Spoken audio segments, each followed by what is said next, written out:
It's 9 o'clock. It's a Saturday morning. Woohoo! That can only mean one thing. Yes, it's time for another Monster Magic Saturday show. So come on, Tom, Joanna, everybody on 3. 1, 2, 3. Let's do this! Wake up, it's a beautiful morning. Feel the sun shining for your eyes. Woohoo! Good morning, everybody, from Colin, the boat that quite literally rocks. I do apologise. I thought last week was bad, but it seemed all right. There's been a bit of a downpour during the night, and the boat is going a little bit whiffy. So I do apologise for that in advance. But come on, let's do some reviews. And first up, we have Instant Transfer by Will Tyrell. This is a really nifty, very visual transposition of a dollar bill and a playing card. You start off by showing your participants a couple of phases of an ambitious card routine, and believe me, that is more than enough. You then ask them to fold their card into quarters and paperclip it. You show that you've got a dollar bill, which has also got a paperclip on. You put both into their hand. You pull one out, the card. That then visually changes into the bill. They open up their hand and they are holding their signed selection, which they can unfold and keep. I have a little bit of a soft spot for this effect. I do like the plot a lot. It wasn't so long ago that the great Tom Whitestone showed me a version of this with a £5 note and a £10 note, and they switched places in my hands, and I really liked it, but it was done with the old paper money because of the folding. And I went away and I was developing a routine using paper clips because that would obviously hold the polymer notes in position nicely. Will has certainly beaten me to it with the paper clips. He's also changed it into a card to build transposition, which is particularly nice, especially I guess if you're in America where the notes are the same color, so it's possibly not so clear of the effect, but it also has some other advantages which I'll come to later. And he's also added the nice visual change as well, which makes it just that little more eye-popping. It is based on UF Grant's Build Transposition from Tyrell Volume 3, first published in 1937.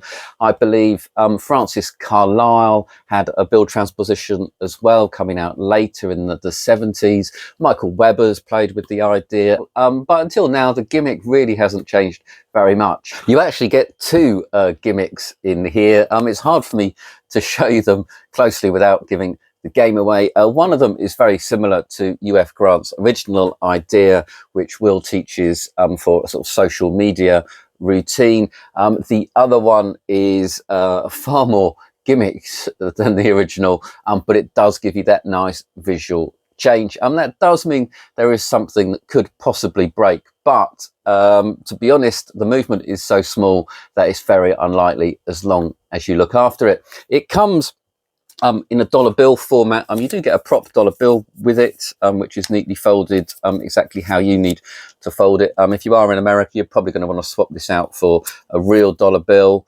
If you are anywhere else in the world, you can do this with other money. It doesn't require any arts and crafts. It just requires being able to do the origami to make it look like this. I've got one here that I've done with a £20 note. It wasn't difficult to do. It did take a few minutes because I didn't actually watch the tutorial quite properly, and I got the folds wrong a little bit, but it's easy to fudge. You can keep folding it until you get it exactly right, and then you just got to paper clip it into position and you are good to go. When Will performs it, he seems to hold it up here at his chest height for everyone to see and holds it perfectly still whilst it changes. Personally, I like to use a little bit of movement to make the change, just for that little bit of extra cover. I'm probably going to exaggerate a little bit now for the camera, but something like that is how I would do it. And this is actually now a genuine £20 note, and that is one of the things that is so nice about this, is that they get to fold their card into a quarter. They get to paper clip it. At the end, you can give them the pound note or the dollar bill to unfold as well. You end really clean. It is also possible to bring out the note without the paper clip on and fold it up and then paper clip it. That is a little bit fiddly, mainly because I need glasses, so I can't quite do it. You don't have to be terribly smooth when doing that, because I think we've all tried paper clipping things and getting it all a little bit wrong and getting it in the wrong crease. So I wouldn't worry too much about getting that really, really smooth, but I don't think it is particularly necessary anyway, and certainly you couldn't do it with the original UF Grant handling. What really surprised me most though about this was how it is routined. So because you start off with the ambitious card, it introduces the pen, it gets the card signed in a very natural manner. The paperclip is then introduced and used as part of the ambitious card. So all of your props have just sort of been organically introduced very, very nicely and used in a phase prior to the instant transfer. William does teach the phases of the ambitious card routine that he uses. Obviously you can throw in as many of yours as you like, provided you end up with the paperclip phase. And that really is where most of the skill is, to be honest. It's just that little bit of basic card handling. If you want to keep it super simple, you can even just do the paperclip phase, which is very, very easy. And then you've just got to learn how the gimmick works, how to hold it, and how to make that change work perfectly, which is just a matter of just playing with it a few times in front of the mirror, just so you learn the muscle memory of it all. It isn't difficult. It is a little bit of a knack. And William gives plenty of tips on finger placements and so on to really help you out. The cleanup at the end is super natural as well, and very, very easy. It all just sort of combines with the choreography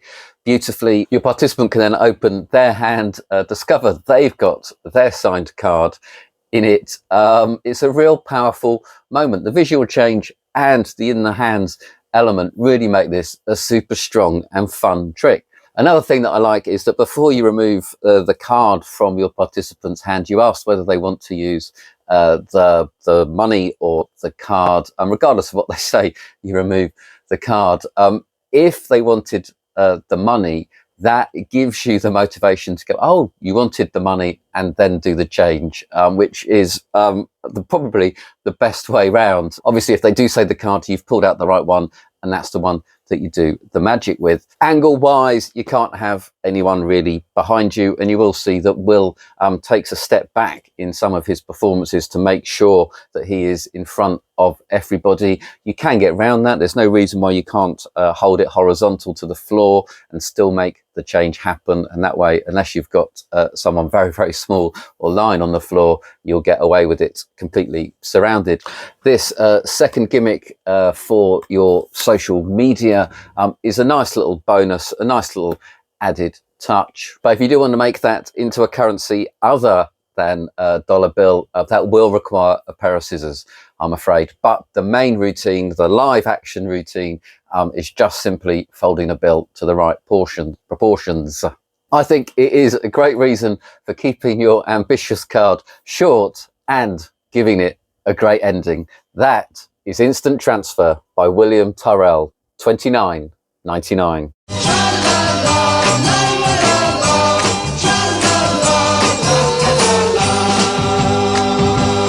Next up, it is Joshua J's Reverse Logic. This is a trick from Joshua's new stage show, or his latest stage show at this present time. Apparently he's been doing it in his shows for quite a while.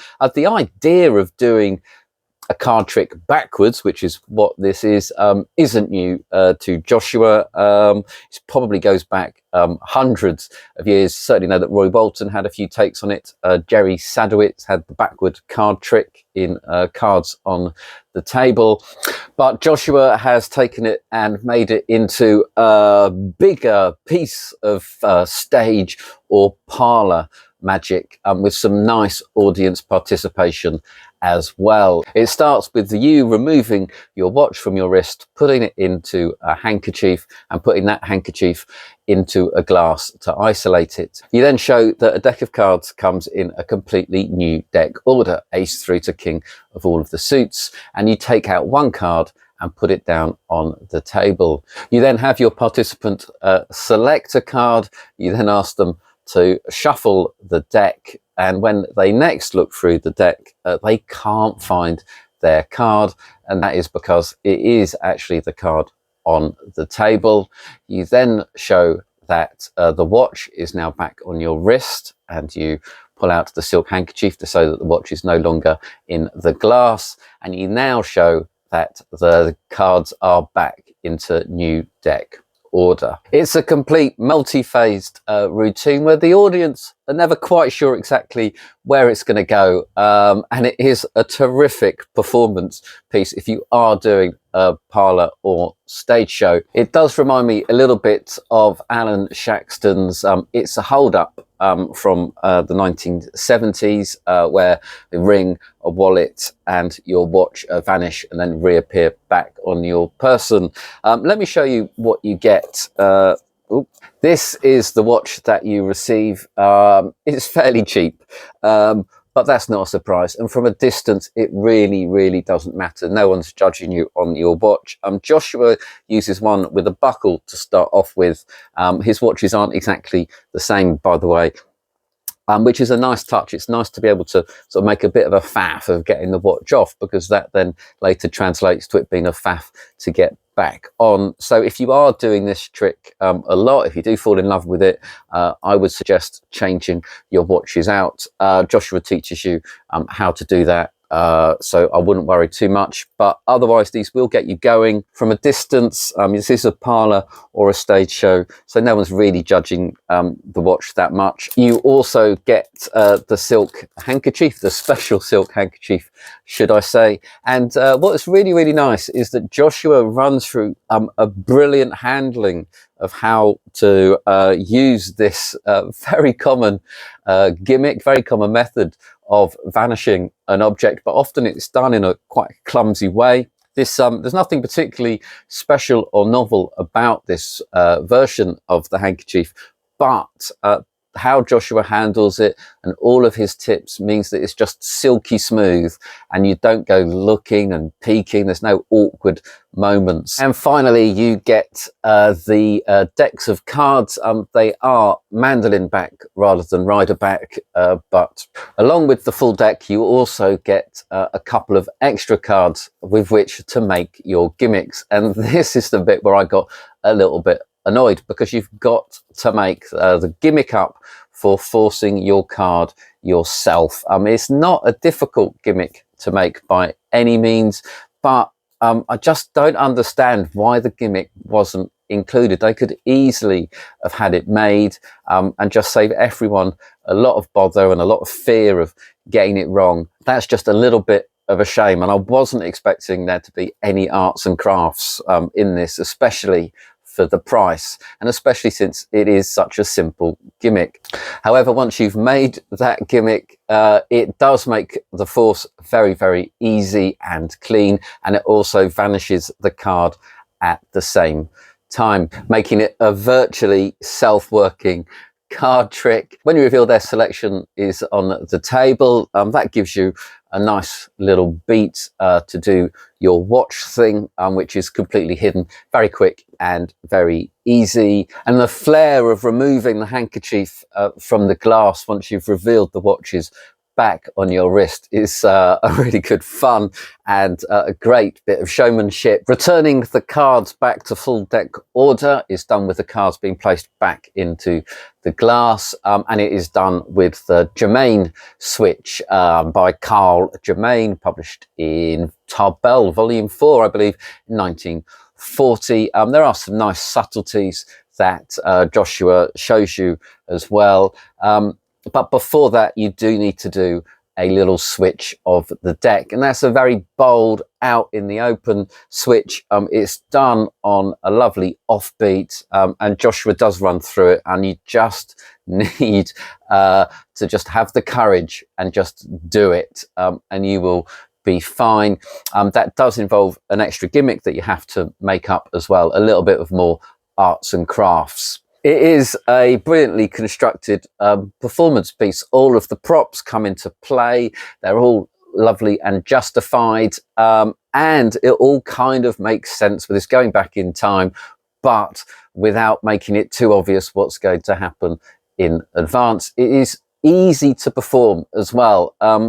Everything is gimmicked pretty much, so there's very, very little for you to do apart from to understand how those gimmicks work. The deck for the change is specially printed, and really it is just that deck switch that has got any chance of making you nervous.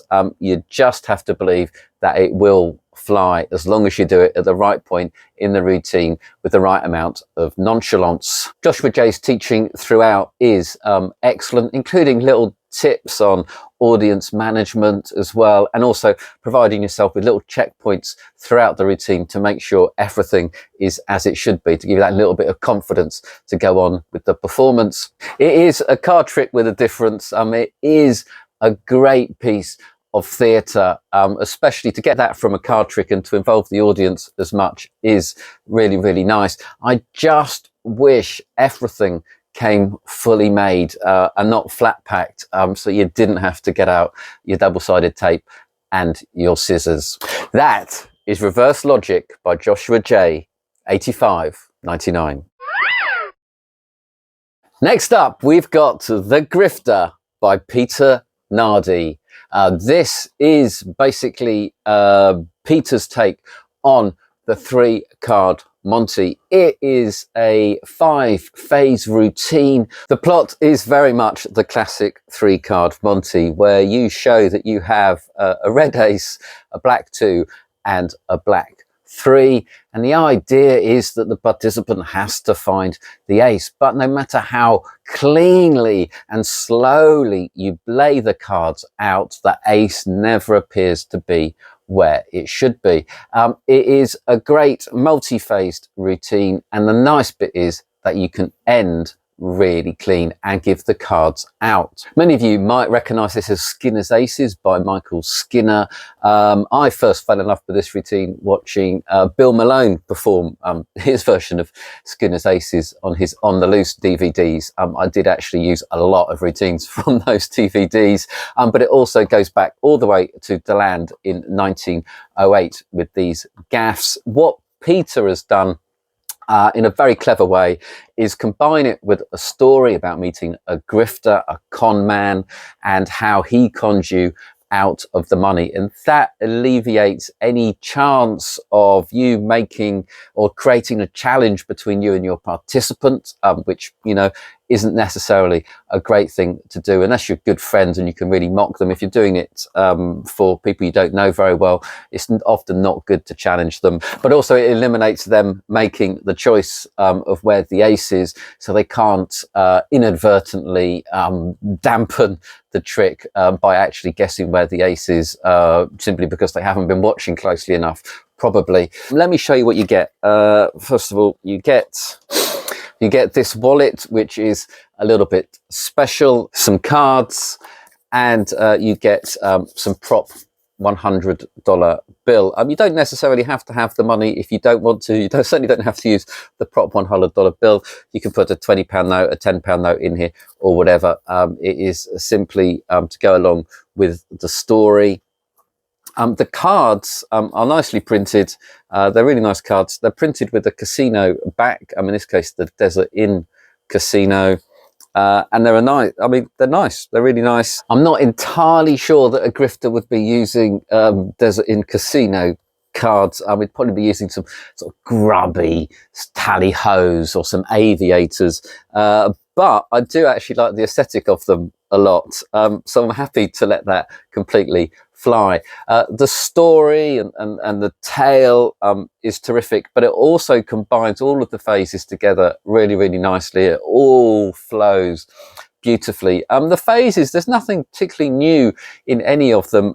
Peter's handling is really, really well taught, and he talks as well about why he does things, how he does things. There's no sort of false mixing. He doesn't want to add any confusion. You can feel free to disagree with him if you want, but I think he's got a really, really good point of just making it really clean and deliberate, so it looks all completely fair, and I think that makes it more magical as opposed to in some way a con.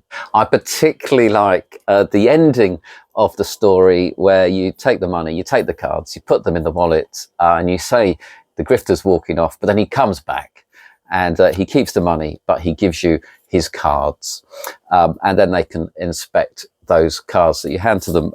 It's a really nice way of putting the cards into your participants' hands without suggesting they need to be inspected or there was any unfair play at any point. And this simple wallet works really, really well. In fact, the fact it looks so simple is probably what makes it so deceptive. It's as if it can't do anything but hold a set of cards. Peter's main routine uses a table, but he also teaches a walk around routine as well. And once you get familiar with the gimmicks, you might want to add in a few phases. If you can even nick a little bit from the table routine and add them into your walk around in the hands if you want to. Personally though, I still think the best walk around Monty is gonna be Garrett Thomas's stand-up Monty, but this is easier and there's less to remember, and once you've got your phases in the right order and the choreography, the gimmicks just do absolutely everything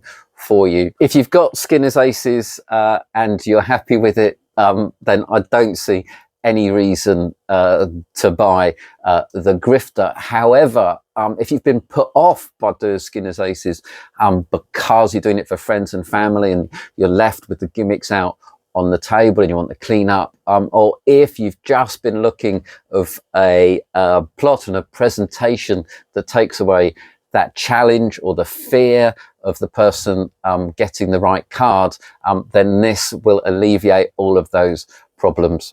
It is a great take on Deland's Pick It Out. Peter teaches it really, really well. It's got 5 surprising phases that build nicely. The cards are great, really well printed. The switching wallet is terrific to help you end clean. It is a very, very good card trick. It is The Grifter by Peter Nardi, $25.99.